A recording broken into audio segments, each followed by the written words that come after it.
എല്ലാവർക്കും നമസ്കാരം. Vlog spot official എന്നതിൻ്റെ യൂട്യൂബ് ചാനലിലേക്ക് എല്ലാവർക്കും സ്വാഗതം. ഇന്ന് ഞാൻ ചെയ്ത് കാണിക്കാൻ പോകണത് എന്താ വെച്ചെങ്കിൽ നമ്മളുടെ ഇഡ്ഡലിക്ക് ദോശയ്ക്കൊക്കെ കൂട്ടാൻ പറ്റിയ ഒരു പൊടി. അത് നമ്മളെ ഇഡ്ഡലിപ്പൊടി എന്നൊക്കെ പറയും. നമ്മുടെ നാട്ടിലുണ്ട് ഇഡ്ഡലിപ്പൊടിയൊക്കെ, പക്ഷേ ഞങ്ങളുടെ ഭാഗത്തേക്കൊന്നും ഇല്ല കേട്ടോ. ഈ കോയമ്പത്തൂരൊക്കെയാണ് ഇഡ്ഡലിപ്പൊടി അധികം ഉപയോഗിക്കുന്നത്. അപ്പോൾ ചമ്മന്തിപ്പൊടി എന്നും പറയാം. അപ്പോൾ അതെങ്ങനെ ഈസി ആയിട്ടുള്ളൊരു റെസിപ്പിയാണ് കേട്ടോ. അതെങ്ങനെയത് നമ്മൾ പെട്ടെന്നൊക്കെ നമുക്കൊരു 2 ദോശയൊക്കെ ഉണ്ടാക്കി ഒരു ചെറിയ ഇഡ്ഡലി എന്തെങ്കിലും വെച്ച് കഴിക്കുകയാണെങ്കിൽ ചട്നിയൊന്നും അരയ്ക്കാതെ പെട്ടെന്ന് ഉണ്ടാക്കാൻ പറ്റിയ ഒരു പൊടിയാണ്. അപ്പോൾ അത് കൂടുതൽ ഞാൻ പറഞ്ഞ് സംസാരിക്കുന്നില്ല, എങ്ങനെ ഉണ്ടാക്കാൻ നോക്കാം. അതിന് വേണ്ടിയിട്ട് ഞാൻ കണ്ടില്ല കുറച്ച് കടലപ്പരിപ്പ് എടുത്തിട്ടുണ്ട്. എൻ്റെ ഈ കയ്യിൻ്റെ അളവിനാണ് ഞാൻ കടലപ്പരിപ്പ് എടുക്കുന്നത് കേട്ടോ. ഇതാണല്ലേ ഈ കയ്യിൻ്റെ അളവിന് ഇതേപോലെ രണ്ട് പിടി കടലപ്പരിപ്പ് എടുത്തിട്ടുണ്ട്. ഫസ്റ്റ് ഇനി നമ്മൾ അടുത്തെടുക്കാൻ പോണത് എന്താണെന്ന് വെച്ചാൽ ഇതിലേക്കാണ് എടുക്കാൻ പോണത്. ഇതേ കയ്യിൻ്റെ അളവിലേക്ക് 2 കൈ അളവ് ഉഴുന്നും പരിപ്പ്, ഇതേമാതിരി 2 കൈ അളവ് ഉഴുന്നും പരിപ്പ് എടുത്തിട്ടുണ്ട്. ഇനി ഇതിലേക്ക് വേണ്ടത് ഒരു 3 പോള വെളുത്തുള്ളി കണ്ടില്ലേ, ഇതാണ് ആവശ്യം. പിന്നെ നമ്മൾ എരിവിനനുസരിച്ച് ഒരു 3 ഉണക്കമുളക് എടുത്തിട്ടുണ്ട് ഞാൻ കേട്ടോ. 3 ഉണക്കമുളക്. പിന്നെ ഇതിലേക്ക് വേണ്ടത് എന്താ അറിയോ, ഒരു ചെറിയ കഷ്ണം പെരുങ്കായമാണ് കണ്ടില്ലേ. ഇത്രയേ വേണ്ടു കേട്ടോ. ഇതിൽ പെരുങ്കായം ഒരുപാട് ഇടരുത്. ചെറിയൊരു കഷ്ണമേ വേണ്ടുള്ളൂ പെരുങ്കായം, ഈ കഷ്ണം പെരുങ്കായം. പിന്നെ ഇതിലേക്ക് വേണ്ടത് എന്താണെന്നറിയോ, നമ്മൾ കഴുകി ഉണക്കി വെച്ചിട്ടുള്ള കറിവേപ്പില ഉപയോഗിക്കണം. നനഞ്ഞത് ഇടരുത് കേട്ടോ. നനഞ്ഞിട്ടുണ്ടെങ്കിൽ ഈ പൊടി എങ്ങനെ കുറച്ച് ബാലൻസ് എന്തെങ്കിലും ഉണ്ടെങ്കിൽ നമുക്ക് നാളേക്ക് അത് കേട് വരാൻ ചാൻസ് ഉണ്ട്. അപ്പോൾ നനഞ്ഞ് നല്ല നനവില്ലാത്ത കറിവേപ്പിൻ്റെ ഇലയാണ്. ഇങ്ങനത്തെ കറിവേപ്പിൻ്റെ ഇല ഇടുകയാണെങ്കിൽ ബാക്കി പൊടി കുറച്ച് ഉണ്ടെങ്കിൽ കൂടി നമുക്ക് നാളേക്ക് എടുത്ത് വെക്കാം. അപ്പോൾ അതുകൊണ്ട് നനവില്ലാത്ത ഈ കറിവേപ്പിൻ്റെ ഇല കുറച്ച്. ഇനി നമുക്കിത് എങ്ങനെ ഉണ്ടാക്കാമെന്ന് നോക്കാം. ഞാനൊരു പാത്രത്തിൽ എണ്ണ ഒഴിച്ച് ചൂടാക്കാൻ വെച്ചിട്ടുണ്ട് കേട്ടോ. ഇതിൽ നമുക്ക് എന്ത് എണ്ണ വേണമെങ്കിലും ഉപയോഗിക്കാം. നല്ലെണ്ണയാണെങ്കിൽ കുറച്ചും കൂടി ടേസ്റ്റാണ്. ഞാൻ ഇപ്പോൾ ഉപയോഗിച്ചത് വെളിച്ചെണ്ണയാണ് കേട്ടോ. ഇനി ഇതിലേക്ക് നമ്മൾ ഇടാൻ പോകുന്നത് ഫസ്റ്റ് ചേർക്കാൻ പോകുന്നത് ഈ ഉണക്കമുളക് 3 ഉണക്കമുളക് അരിക്കിയിട്ട് ഒന്ന് നന്നായിട്ടൊന്ന് ഫ്രൈ ആവട്ടെ.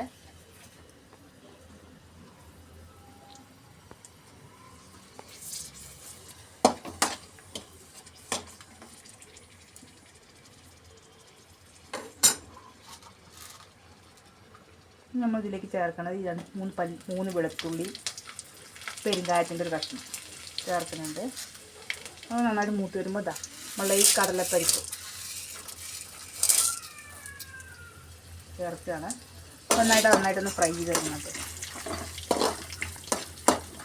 ഇത് ഫ്രൈ ആകുമ്പോഴത്തേനും ഒപ്പം തന്നെ ഉഴുന്നും പരിപ്പ് ഇടുകയാണ്.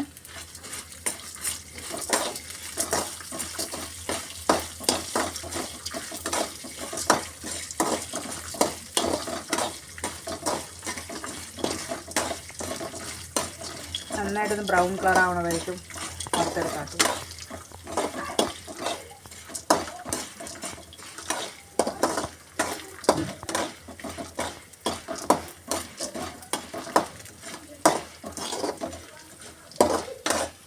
എല്ലാവർക്കും ഇഷ്ടപ്പെടുന്ന ഒരു ഡിഷാവും കേട്ടോ. കാരണം എന്താ അറിയോ, ഇതിന് നല്ല ടേസ്റ്റ് ഉണ്ട്.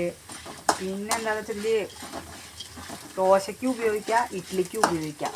ഈ ഒരു പൊടി ഇത് ഉണ്ടാക്കിയും വെക്കാം കേട്ടോ. ഇതേപോലെ ഉണ്ടാക്കിയിട്ട് ഞാൻ പറഞ്ഞ പോലെ കറിവേപ്പിൻ്റെ ഇല, നനവില്ലാത്ത കറിവേപ്പിൻ്റെ ഇല എടുത്തിട്ട് ഇതേപോലെ കുറച്ച് തോന കടലപ്പരിപ്പ്, ഉഴുന്നും പരിപ്പ് എല്ലാ സാധനം കുറച്ച് അധികം എടുത്തിട്ട് നമ്മൾ ഇതേപോലെ ഉണ്ടാക്കി നമ്മൾ പൊടിച്ച് വെച്ചാൽ ഒരാഴ്ചയ്ക്കൊക്കെ നമ്മൾ എടുത്ത് ഉപയോഗിക്കണ മാതിരി വെക്കാം. നന്നായിട്ടൊന്ന് ഫ്രൈ ആവണം. ലൈറ്റായിട്ട് കളർ മാറണം.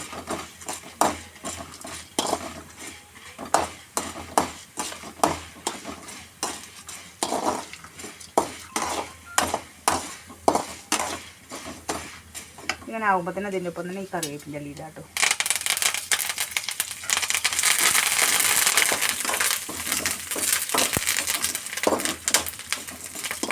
ഒരുപാട് ഫ്രൈ ആവണ്ട. ഒരു ഏകദേശം ഇതായി തുടങ്ങിയോണ്ടല്ലേ. ഈ അളവിനായാൽ മതി. ഇത് നമുക്കൊന്ന് ചൂടാറിയതിന് ശേഷം ഒരു മിക്സിയുടെ ജാറിലേക്ക് എടുത്തിട്ട് പൊടിച്ചിട്ട് കാണിക്കാം ഞാൻ.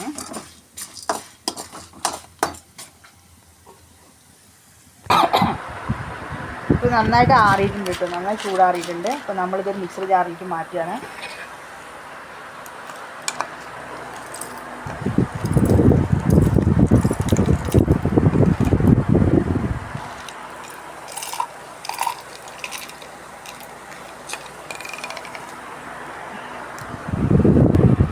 ഇപ്പോൾ ഇതിലേക്ക് ആവശ്യത്തിനുള്ള ഉപ്പ് ചേർത്ത് നമുക്ക് നന്നായിട്ടൊന്ന് പൊടിച്ചെടുക്കാം.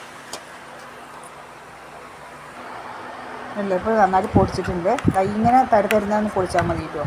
ഇപ്പോൾ നമ്മൾ ഇതൊരു ബൗളിലേക്ക് മാറ്റുകയാണ്.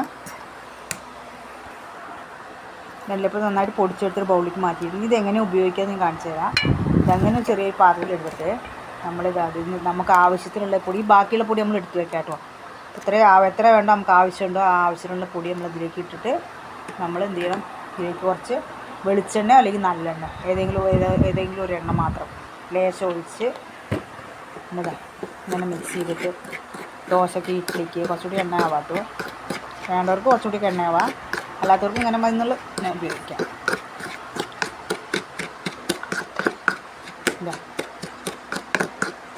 ഇത്രയേ ഉള്ളൂ. ഇതിപ്പോൾ നമ്മൾ ഇഡ്ഡലിക്കും ദോശയ്ക്കും ഒക്കെ ഉപയോഗിക്കാൻ പറ്റും. നല്ല ടേസ്റ്റുള്ളൊരു പൊടിയാണ് കേട്ടോ, നല്ല രുചിയായിട്ട് ഇത് കഴിക്കാനും. അപ്പോൾ ഇതെല്ലാവരും ഒന്ന് ട്രൈ ചെയ്ത് നോക്കണം. ഈസി ആയിട്ടുള്ള റെസിപ്പിയാണ്, എല്ലാവരും ട്രൈ ചെയ്ത് നോക്കണം. അപ്പോൾ എൻ്റെ വീഡിയോ നിർത്തുകയാണ്. Okay, bye, thank U.